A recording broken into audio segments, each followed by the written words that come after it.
Hey guys, welcome to another tutorial of the Solution Journals. Today we will learn how to delete your account of Twitter, of X. And the first step is go to the application of X. And after that, you need to go to the superior left corner in the bubble of your profile. You need to go in the last option of that bar of options. You need to go to settings and support.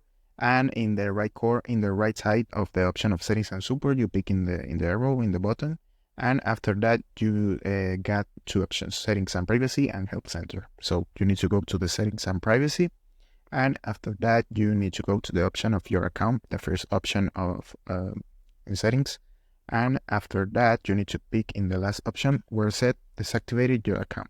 So the last step is pick here in deactivate, and that's it. Remember, after you pick in deactivate, you got 30 days, the deactivation of your account. And after that is if you don't open your account again, you don't active your account again, the account is deleted automatically. So this is the process. I hope this tutorial was helpful for you. Follow us for more content like this.